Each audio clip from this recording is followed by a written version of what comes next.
the time, it was the worst crash in aviation history. It was just a scene of absolute, utter devastation.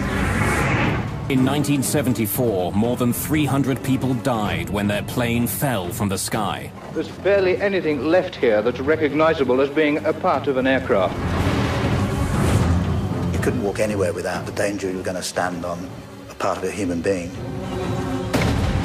The key to understanding the disaster is found thousands of kilometers away. An unusual piece of evidence that tells the troubling story of a crash that could have been prevented.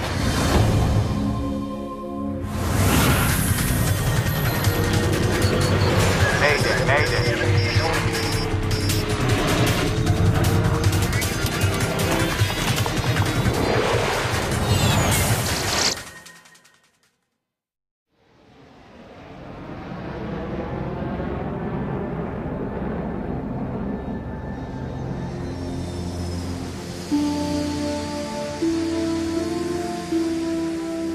June the 12th, 1972. One of the newest members of American Airlines fleet is in Detroit, Michigan.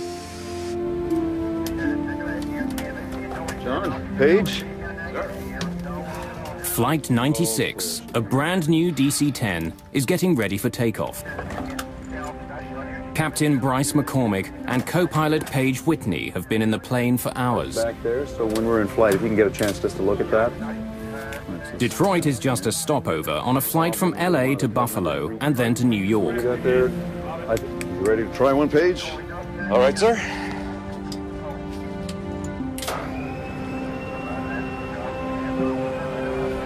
McCormick has flown the plane out from California, but Whitney is going to fly the next leg. Both men want as much time at the controls as possible. Neither one of them has more than 75 hours flying the DC-10. Few pilots have more. There simply aren't enough of the planes in the air.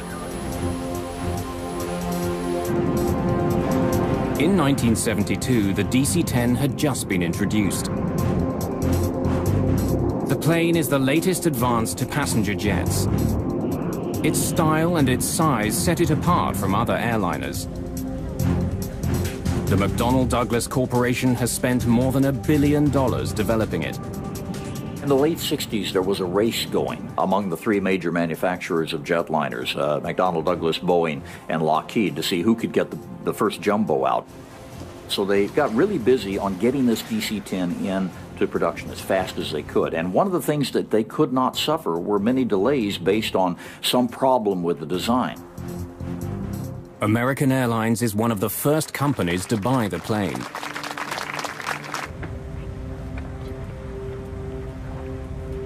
Flight 96 is one of those planes. Just the fifth DC-10 ever built.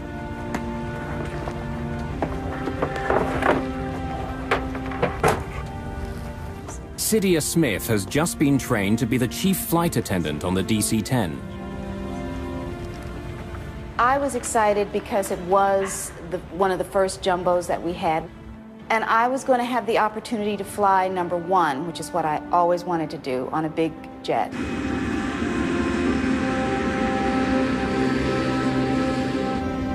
Okay, you got it?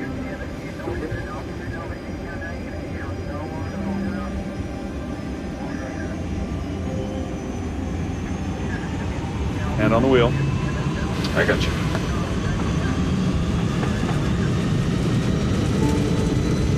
E1, rotate.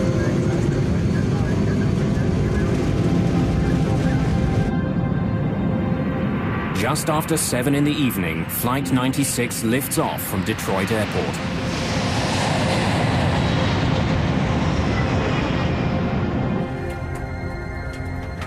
Just minutes after takeoff, the plane is rising easily through 3,500 meters over Windsor, Ontario, Canada.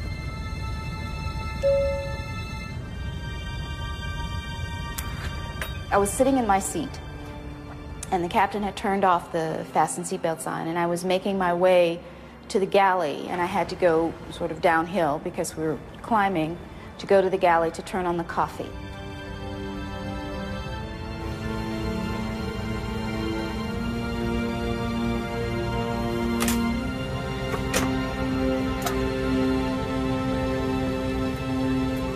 When I punched the coffee and I moved over to one side, that's when it happened.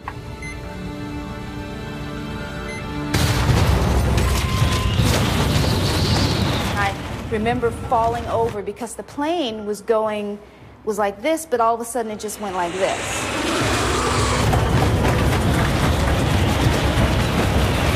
I saw ceiling compartments fall, and I saw things coming out of pockets and everything, and I thought to myself, oh boy. It felt like the last day of my life. We hit something! We lost an engine here! In the cockpit, the crew is fighting for control of their jet. The throttles which control the 3 engines have snapped to idle. The plane loses almost all its thrust. The huge jet begins slowing down. The plane immediately took a huge drop. And the next thing that happened was I was hit in the face with a piece of the plane. My husband was frantically trying to find a stewardess to give me something to put a pressure on my face to stop the bleeding. Let me have it! McCormick takes over control of the plane. He and Whitney wrestle the jet level. But Flight 96 has been badly damaged. Have we got hydraulics? No, I've got full rudder here. The rudder on the tail, which controls the direction of the jet, is jammed to the right. That's forcing the plane to swing dramatically in that direction. While McCormick fights to turn his damaged plane back to Detroit, Cydia Smith is shocked to see a gaping hole in the floor of the main passenger cabin. People were asking me, what to do, and I knew that I didn't know what to tell them. Smith has been able to account for all of her passengers.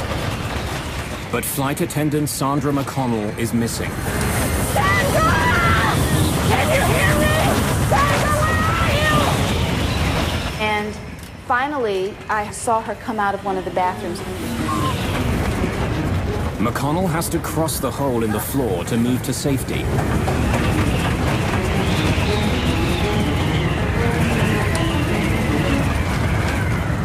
And almost every step she took, the floor kept collapsing.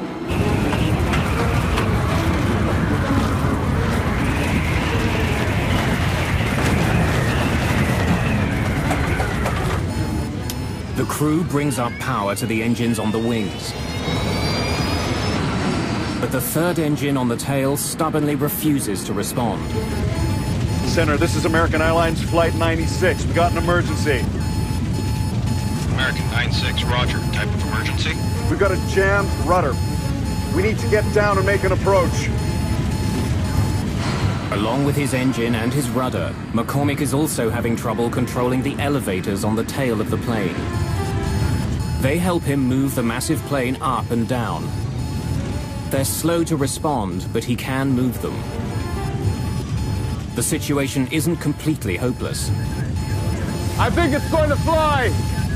American 96, turn further right, heading 200. Without complete control of the elevators, and with a rudder that's frozen to the right, McCormick has to use his engines to turn the plane. By increasing the thrust on one side of the plane, he can change direction. But it won't be fast. I have no rudder control whatsoever. So our turns are going to have to be very slow and cautious. All of the passengers move as far away from the hole in the back as possible.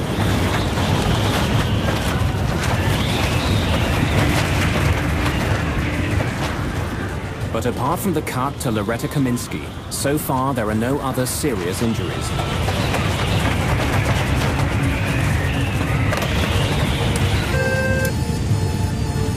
Captain, there's a hole in the back of the plane. A hole? Yes, sir. What do you want us to do? Get everyone Everyone ready for an emergency landing. Bryce McCormick's DC-10 is badly damaged. The lives of everyone on board now depend entirely on his ability to land a plane that can barely fly.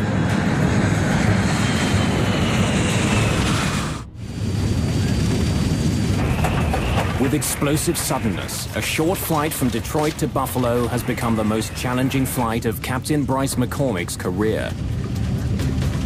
He's down an engine, and he can't move his rudder.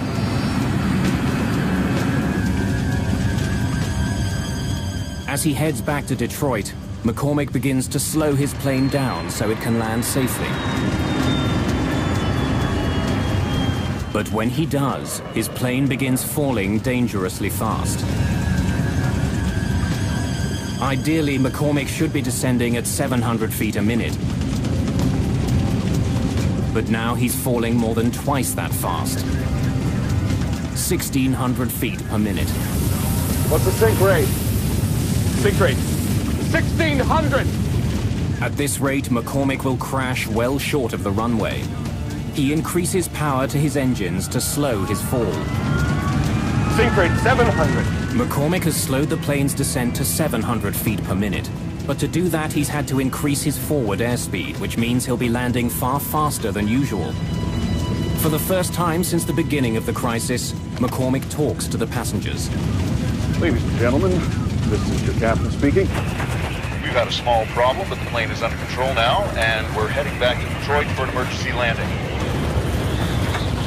Bryce McCormick was as calm as if he were welcoming you on the plane. As the plane nears the airport, flight attendants ask passengers to remove their shoes and any sharp pieces of jewelry. They had to take off their shoes and glasses. We collected everything in a blanket.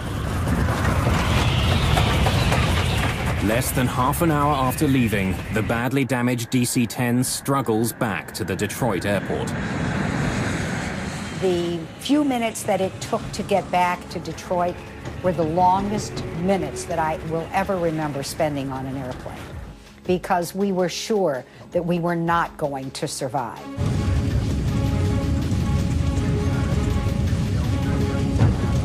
Captain Bryce McCormick now needs to give the jet even more power to push the nose up for landing. His plane is still drifting to the right and traveling fast. I have no rudder to straighten it out when it hits. The DC-10 with 67 people aboard roars toward the runway at almost 300 kilometers an hour.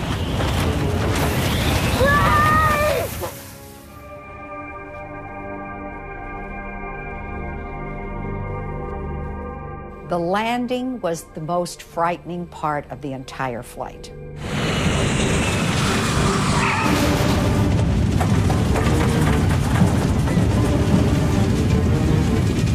When the plane hits the ground, it begins veering hard to the right. Once the plane landed, it seemed like we just went on forever. I mean, it was just forever. One set of landing gear wheels runs off the runway and through the grass.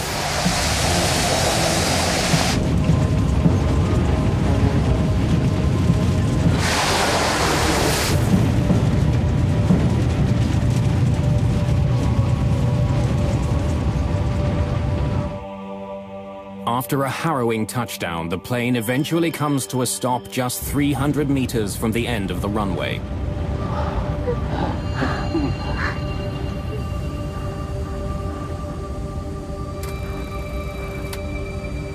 Okay. Engines off at your discretion. Shut him down. Every woman wanted to hug him, and he was just amazing, because it was just at that moment that we all realized that we were alive because of him, that he literally had saved our lives. If you take a look at something like this and you say, well, there's good flying and there's bad flying, this is beyond good. This is superlative. This is using every instinct you have as an airman and all the capabilities you have to stay calm enough to get the situation assessed. With the plane on the ground, the crew has its first opportunity to inspect the damage. The captain and I walked back when everybody was off. We walked back to the back, and we just looked up and saw this hole. And it was just so weird. There's no indication that the jet hit something as the pilots first thought. What has caused such damage to the airliner? The hole was so enormous that if anyone had been sitting in the seats that were there, they would have been sucked out immediately. At that point, they still felt it might have been a bomb. But while the incident had happened with explosive suddenness, no indication of a bomb is found.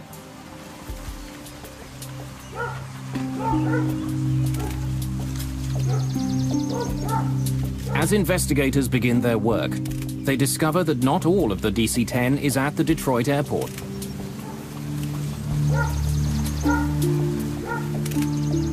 A coffin that the plane was carrying in its cargo hold is discovered 30 kilometers away from the Detroit airport, near Windsor, Ontario, Canada.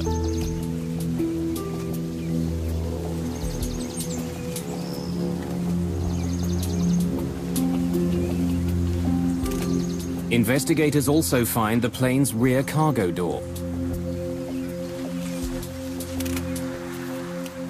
Doors are not supposed to fall off airplanes, especially since it was a rather new airplane. You would not expect something like that to happen. When they examine the cargo area of the plane, they discover that the very design of the door makes it a potential weak spot. These don't look like they... Most doors on a jet open inward. In fact, the door is slightly larger than the frame it fits into. As the pressure builds inside a jet, this type of plug door is actually forced into the frame of the aircraft.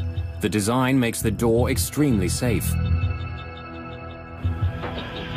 But McDonnell Douglas designed the cargo door on the DC-10 to open outward.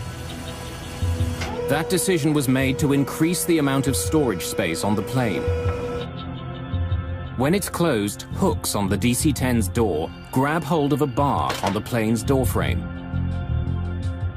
To make sure it's closed, baggage handlers push down on a lever, which drives locking pins through the hooks, which hold them in place.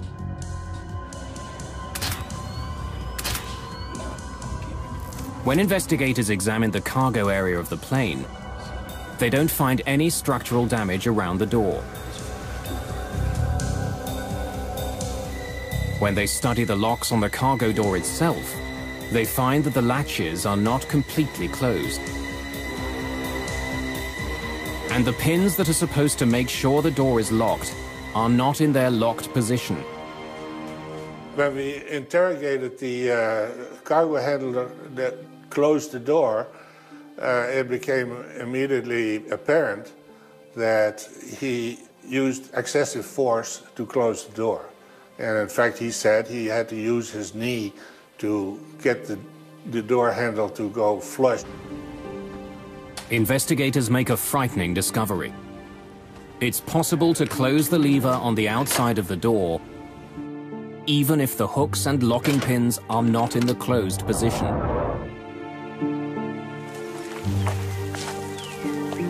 Paul Eddy is a journalist who investigated the history of the DC-10.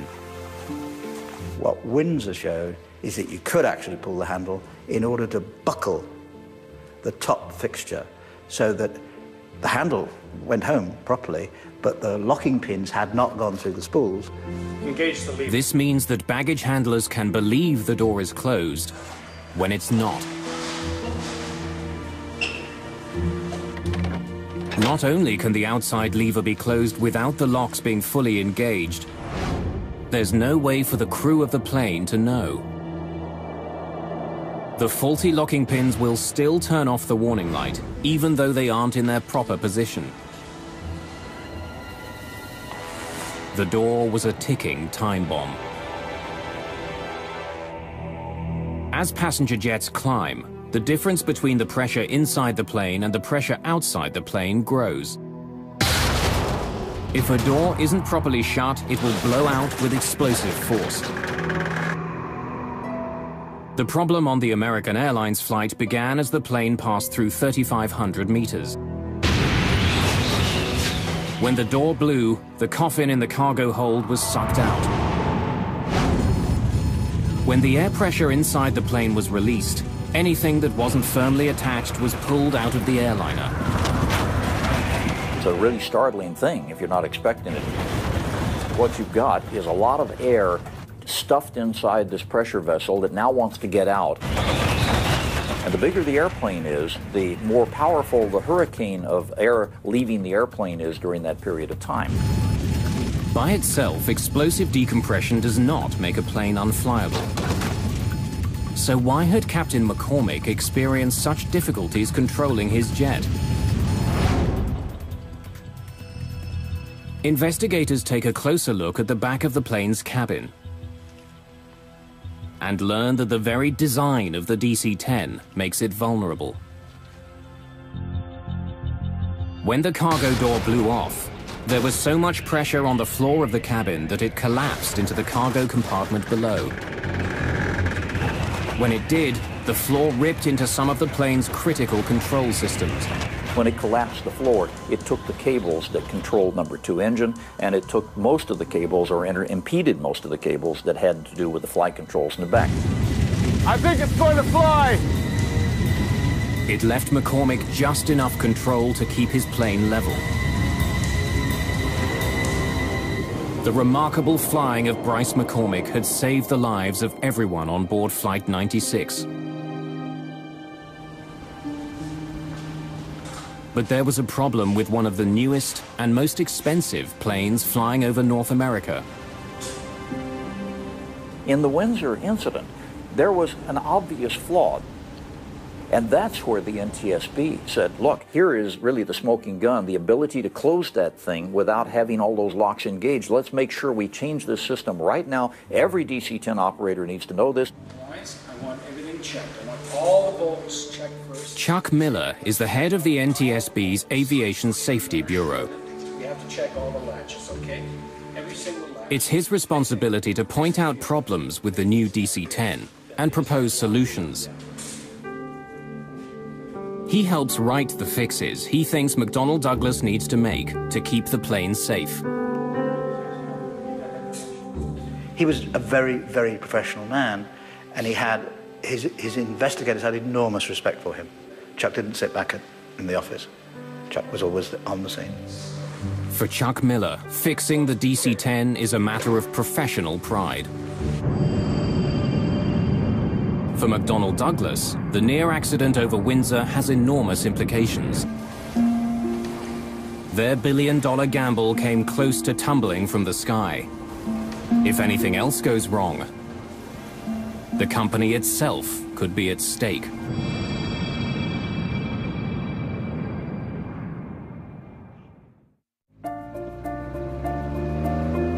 March the 3rd, 1974.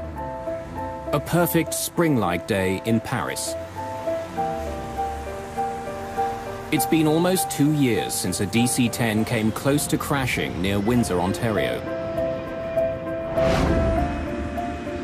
Now more than 50 of the new planes are flying around the world. One of them, Plane 29, is owned by Turkish Airlines. Normally, the last leg of this trip from Turkey to England wouldn't be very crowded. But today, the DC-10 is filling up fast. People are squeezing into seats throughout the plane. A strike at a British airline has passengers scrambling for any flight back to London. Wendy Wheel is one of many last-minute additions to the flight. A model, she's returning home after a shoot in Spain. We'd been married for 18 months, and we were about to start a family. I believe the secret of her success for modelling was not just that she was a very attractive girl and good model material, but she was generally liked by all the photographers because she had such a pleasing, lovely, light personality. With all the new passengers boarding, the flight is a little behind schedule. And it's not only the crew who are waiting. At the back of the plane is baggage handler Mohammed Mahmoudi. With all the new passengers, he's not sure if there are any more bags to load. C'est tout. Vous êtes fini. Bien, j'ai l'affaire. Not expecting any other luggage, Mahmoudi locks the rear cargo door.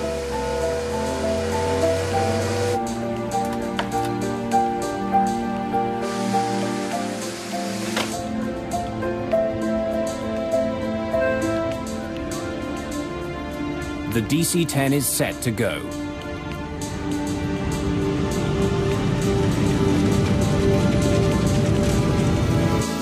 Just after 12:30 in the afternoon, THY Flight 981 lifts off into the skies above Paris.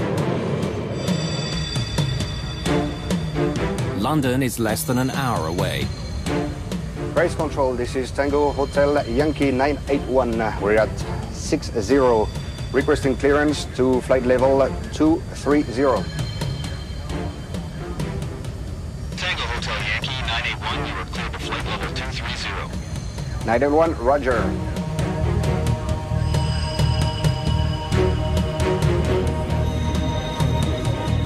As it flies away from the airport, the DC-10 continues to gain altitude. 2,700 meters, 3,000 meters, 3,300 meters.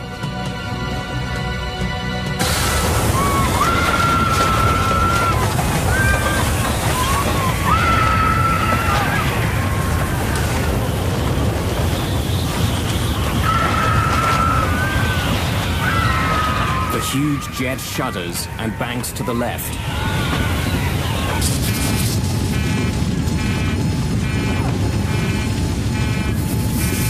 What happened? The cabin blew out! Are you sure? Just 16 seconds after the start of the crisis, the crew struggles to save their crippled jet. The nose is pitching down, the plane picking up speed. Bring it up! I can't bring it up! She doesn't respond! Passengers at the back of the plane witness a horrifying scene. 2 rows of seats have simply disappeared. Through a huge hole in the floor, passengers can see the sky over France.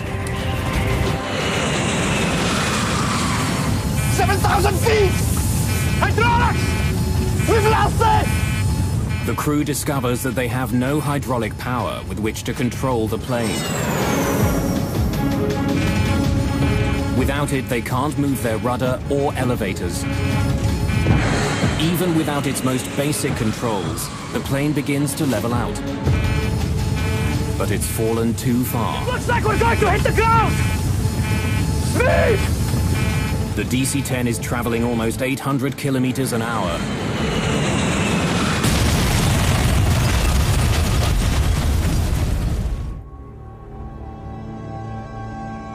The flight from Paris to London never even makes it to the English Channel.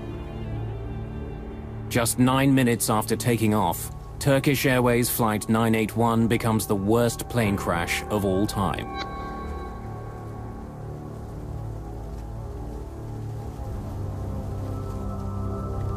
In London, the flight is listed as delayed. The news of the crash comes out slowly.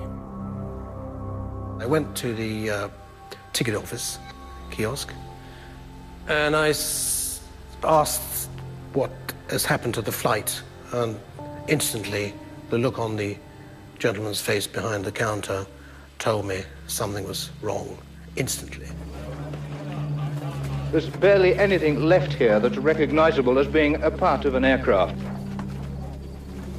I looked on the television and I just thought, well, I just hope she's dead, because I just saw the carnage of the forest in Senlis, and it was like looking at a First World War trench movie.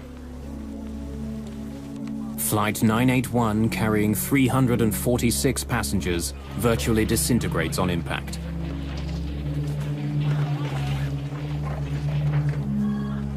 There are no survivors. It was just a scene of absolute, utter devastation. And the litter of personal possessions, electric wires, bits of metal, bits of bodies, just strewn everywhere. I mean, you couldn't walk anywhere without the danger you were going to stand on a part of a human being. I still have nightmares about this, even though it's 33 years ago. Investigators for the French Accident Investigation Bureau are quickly on the scene. My first job was to evaluate the scope of the wreckage and to begin the first investigation on the spot. At first I was unable to know what has happened. I was just seeing that a terrible crash has occurred and that it will be a very hard work for the investigators. Despite the enormous force of the crash, the black boxes, made of 3 layers of hardened steel and insulation, survive. Their contents could provide valuable clues about the crash. Most of the speculation was that it must have been a bomb, because, you know, you've got a almost brand new, very powerful aeroplane flying in clear blue sky, and it gets to 12,000 feet and falls out of it. Investigators are called to a field 15 kilometers from the crash site. They find a piece of fuselage and 2 rows of seats from the DC-10. Somehow, they fell free of the airliner before the rest of the plane smashed into the forest. When investigators arrive, the bodies of the passengers who were in the seats have already been removed. When relatives of those who died in the crash arrive in France, they're directed to a small church in the town of Senlis. One of the saddest sights I've ever seen is in this church. They laid out on tables everything they'd found, you know, clothing, possessions, teddy bears, rings, watches, and then relatives who wanted to were allowed to come and walk around these trestle tables with all this stuff laid out.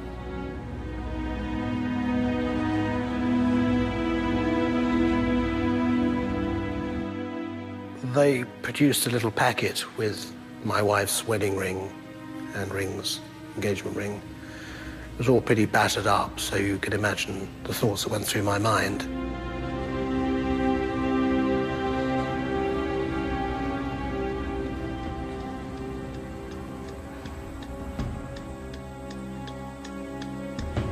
Since the accident involves an American plane, the NTSB's Chuck Miller joins the investigation. For the second time in 2 years, he's dealing with a problem with the DC-10. I don't believe that Miller suspected for one moment that the door hadn't been fixed after Windsor.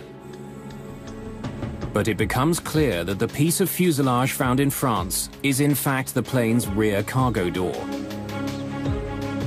It seems like a repeat of the Windsor accident. Miller is left with a haunting question. Why hadn't the problem been fixed?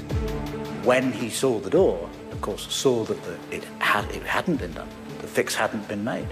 And that's when I think his anger became very, very strong indeed. Miller takes an unusual step. Although the official investigation is just beginning, he gives journalist Paul Eddy an important tip. I said, have you got any ideas what made the door come off? He said, yeah. If I were you, I'd go and look at a place called Windsor, Ontario.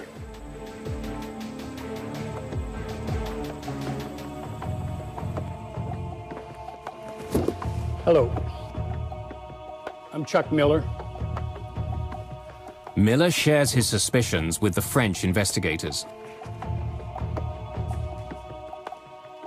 Could you please pass these around?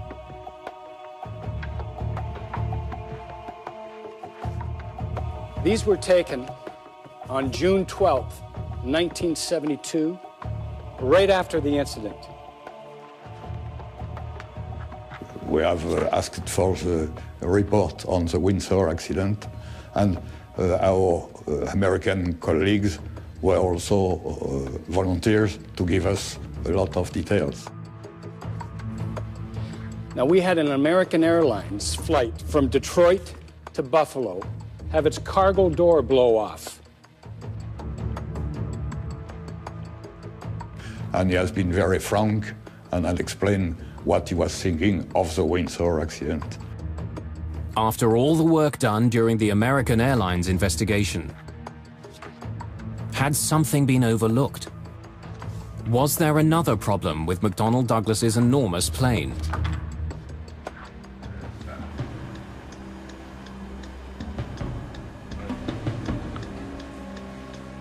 With the information from Chuck Miller, French investigators take a closer look at the plane's cargo door. They make a shocking discovery. There is no new problem. It's just like the American Airlines case all over again. The latches that are supposed to hold the cargo door closed aren't locked.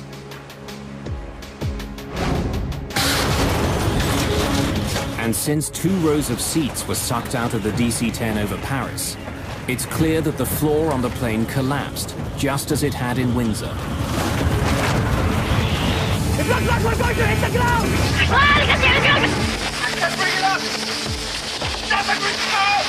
In fact, when investigators listen to the cockpit voice recorder, they find that the Turkish flight crew had even less control of their plane than the crew of American Airlines Flight 96. We need to get down and make an approach. I think it's going to fly! Over Windsor, Bryce McCormick was able to recover his plane and land it.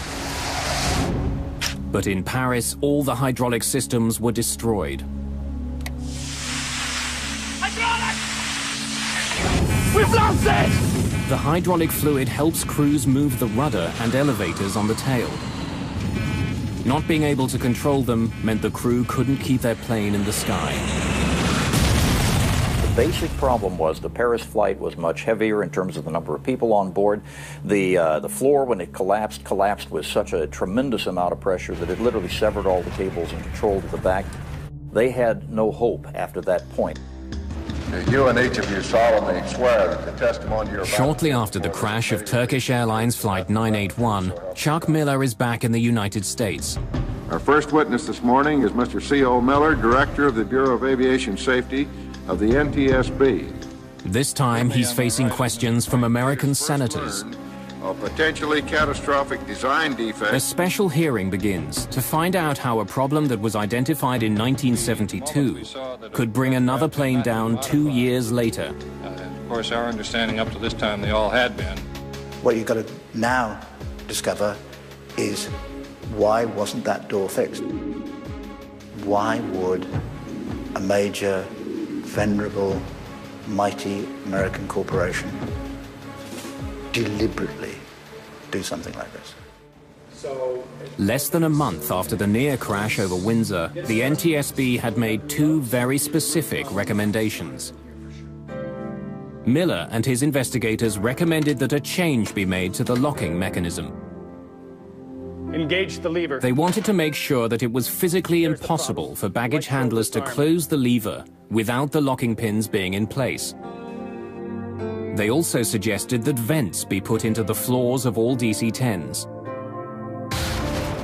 This would rapidly allow the pressurized cabin air to equalize without collapsing the floor. But in the 2 years since the accident, neither one of these recommendations was implemented. There is a fundamental problem at the heart of aviation safety, and that has been in the United States for a very long time, and that is that it's the job of the NTSB to discover what's happened and to come up with recommendations as to how to prevent it happening again, but it has absolutely no authority to implement them. The NTSB does not have regulatory authority. They have to turn to the FAA, as they did, and say, we want these things done. And that's where the system went wrong. If the FAA, the Federal Aviation Administration, issues an airworthiness directive, planes are pulled out of service until the proper fix is made. But as serious as the problems on the DC-10 were, no airworthiness directive was ever issued. A so-called gentleman's agreement between the head of the FAA and the head of McDonnell Douglas stopped it from happening. The gentleman's agreement is the root cause of Paris. There is no question that if an airworthiness directive had been issued, as it should have been after Windsor, Paris would not have happened. It was an entirely avoidable accident. McDonnell Douglas assured the FAA that it would fix the problem voluntarily. An airworthiness directive would cast a shadow on the still fledgling DC-10. The last thing in the world you want is for the public or any of the airlines who are going to be operating these airplanes to think, oh, maybe there's some flaws in this bird. And so an airworthiness directive, especially one that requires you to go back and re-engineer something, is a really horrific thought for a manufacturer. McDonnell Douglas did make changes to the way the cargo door was built. A peephole was cut in the bottom of the door so baggage handlers could see if the locking pins had engaged. Several warning signs were also attached to the plane's door. The company also made other changes to the DC-10. These included increasing the length of the locking pins and attaching a plate to the inside of the door. This plate would make it physically impossible to push down the lever if the door wasn't properly locked. But each of the proposed fixes had its own problem. Many baggage handlers didn't know what the small window in the door was for. And the baggage handler in Paris read and spoke 3 languages, but not English, the only language in which the warning signs were written.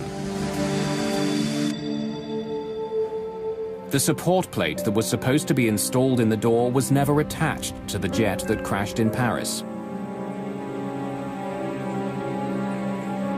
Papers confirming the completion of the work are also uncovered. But no matter what the paper trail says, the fix was never made. Again, the problem is you don't have an independent FAA inspector coming along to look and see it and then put his stamp on it because it wasn't an airworthiness directive. In the years following the Turkish Airlines crash, an enormous flurry of lawsuits are filed in California. The tragic story of the DC-10 has one more surprise in store.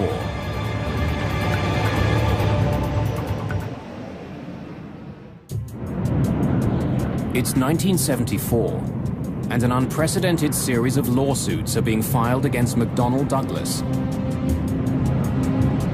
The families of those who died near Paris want someone held responsible. As time went by, I learned more and more about what actually happened and realized that it was not an accident as we would call an accident. It was totally avoidable.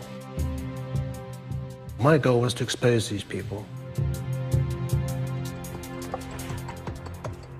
In the weeks leading up to the trial, lawyers who are involved in the case have access to the entire history of the DC-10's development. They're not the only ones who pore through the evidence. So does journalist Paul Eddy. We were determined to get to those documents and that testimony. Somebody gave us a key to the depository where the documents were, and so at night we would go in and then had a huge accumulated pile of documents to go through in order to find out what they've been up to.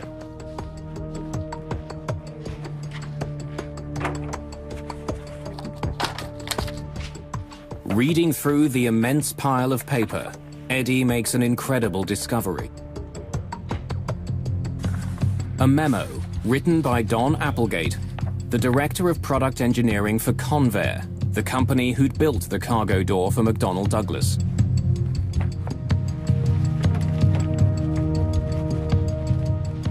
I think the point when we knew we got them was the Applegate Memorandum that specifically pre-warned this would happen.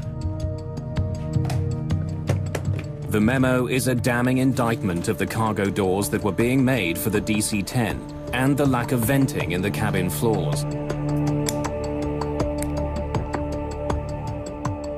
It warns that it's only a matter of time before there's a major disaster involving the doors.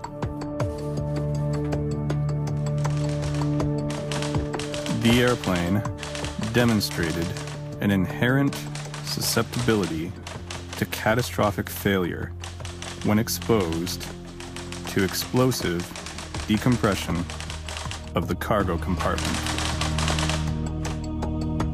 The memo, written just weeks after the near disaster in Windsor, recommends that immediate changes be made to the DC-10 cargo door.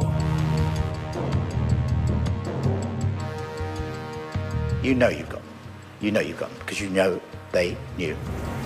During the court case, another chilling find is made.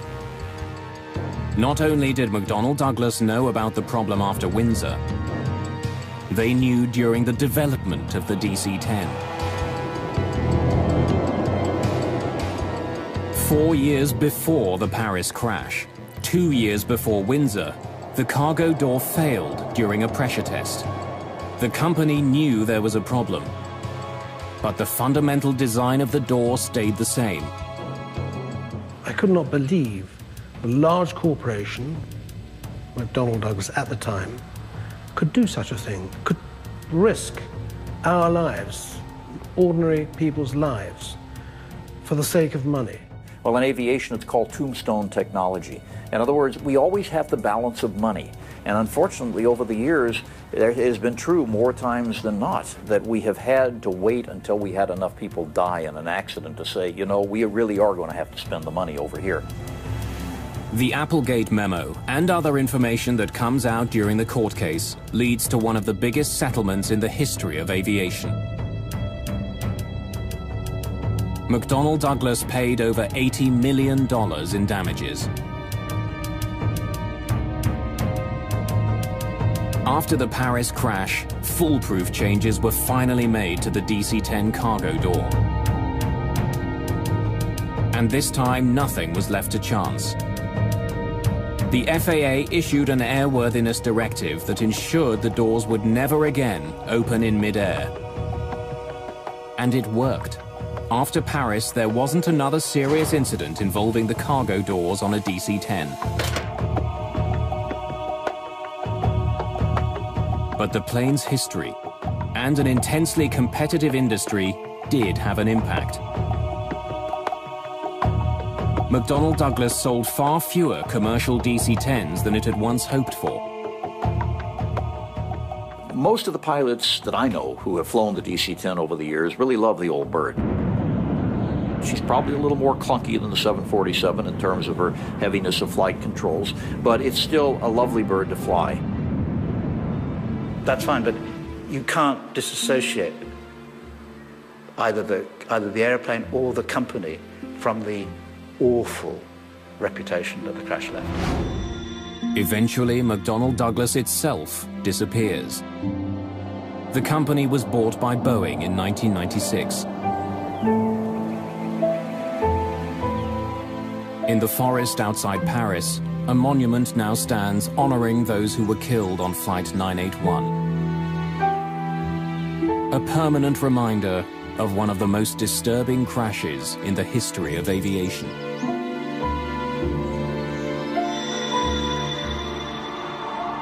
You never forget. And I've gone on to lead my life for 30-odd years, but I've never forgotten.